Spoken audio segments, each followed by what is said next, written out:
Hello peeps, this is Hillbilly Halfwit. How are you all today? Thank you for subscribing and liking and sharing my stuff. And today we're going to do a video about something close to my heart, the Rebecca riots. Now,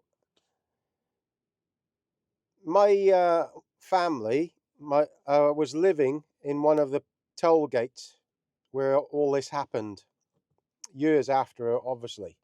But many years ago in Wales, the rich and the wealthy, very much like current times, decided to put a toll on the road when you were taking goods or stock up the road. And of course, back then, the Welsh people decided to go along with it and not do anything. No, Rebecca rioters, they basically dressed up in clothes that hid who they were, and they ripped all these toll gates down, ripped them out. Every night they were put up, they were ripped out. Anybody trying to stop it, they give them a good hiding. That's what happened in Wales years ago. Same with the hills, with farming. My father, when he was younger, they used to have to go hefting all the sheep up on the hills to keep them in areas. This other farmers would take it off them. That's how it was for generations and generations. That's how farmers that kept the hefts still do to this day. Or certain farmers get too many sheep and then it pushes the other farmer off. That's what's happened for donkey's years. And if you think this doesn't happen, it happens. Farming has happened through strong people, and the ground they had was kept through strong-willed people going there, sticking to their ground. That's what hefted ground is. Now, where have all these people gone? I tell you where they've gone. They've gone to university and they've had all the toughness taken out of them. They've had all the bit that says no taken out of them, and they've been learnt and brainwashed to take orders. Everybody. Can you imagine those same people now, all these years, if you went years and years back where they said you're only allowed to drive in a certain area on a right of way. You're not allowed to take your cart on a right of way because we say it's doing something to the climate. You're not allowed to go a certain speed. You're going too fast in that horse, sir. You know what I mean? They wouldn't have took it. They'd have got off that horse, give that person who was telling them a good hiding, or rip that sign down. That's what we need these days. Now I'm looking at a scenario in my imaginary head. If you're a person in Wales, or maybe London, and you have these ULEZ cameras turning up, and you have these signs turning up out of the blue on public right of way, you might suddenly think, damn, I could have that whapped off with a grinder in 10 minutes and be back and nobody'd know about it. That's what I'm talking about. Don't tell anybody about it neither. It's all hypothetical. All hypothetical. But many years ago, that wouldn't have been hypothetical. It had been done. And that's what the Rebecca riots were. That's what Wales used to be. Take no shit. And we've turned into a rule-taking country at the moment. We're quietly, not quietly, very fastly turned into a communist state where in Russia years ago, the farming was the first thing they attacked with the gulags. They wanted to control the food and they starved the farmers out. And then the people who were doing that soon realized that the farmers were creating the food. This is what is happening in Wales.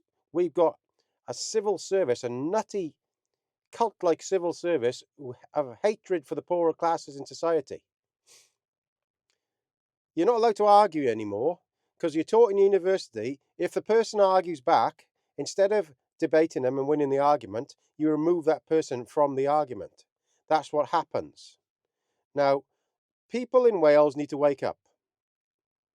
Like I started doing these daily videos, it's about 12 months ago, and between 6 and 12 months ago, because of the farming protests in Wales. And we were getting somewhere because the farmers were doing it individually and not relying on no unions. They were just doing it. Trouble is, when any unions and farming unions and national farmers unions got involved, they were consulting and telling the people what was happening, which is not a way to go. Direct action is just turn up somewhere. Turn up somewhere, block the place. That's what they couldn't control. Now, many of you won't remember when Tony Blair came to power, but when he came to power in Wales especially, there was fuel strikes. And that's what happened then. People were blockading, the lorry drivers and the farmers were blockading the fuel depots, and the country came to a stop within 4 days. They reckon it was within 2 days of bringing the whole UK government down. Now, they came to an agreement then, but then that guy became a politician and went into the Senate, and they completely curtailed all the power he had. I think he was called Brinley Jones, I think. Because that's what happens. They corrupt you in places of power. They go, you can't say that. You can't say that because you're in a party now. Fuck them and their party. That's the way I look at it. You're an individual person. You have the right to go on any right of way. And in the Magna Carta, it says, a common law, a person has a right to go wherever they choose, doing their own business, without fear or intimidation by the police or anyone. On rights of way. It doesn't say in that bill that they will charge you for going on that road, because it's unlawful. Now, people in Wales, especially the farming community, need to start to fight back against this. Don't take these things lightly. These schemes, ignore the fucking things. Just mass ignoring of the scheme, of this new scheme. If nobody joined it, nobody could do anything. Nobody could do anything. But there's a certain section of the farming community who've got bigger farms and making a lot of money out of it. They don't care about the other section of society. All the poor are farming. People in Wales need to grow some balls and say no. When this person comes onto your ground from the ministry to do X, just say, no, not today. Don't run around. You have your perfect right to say, no, you're not doing it today. Be awkward. That's what I like to be. I like to be awkward, actually. I like to be the person in this meeting. I go to meetings on our common ground sometimes, and suddenly we have these national park people and these single farm payment people stand up and give a thing, and nobody says anything because it's bullshit, most of it. They're basically going like this to you.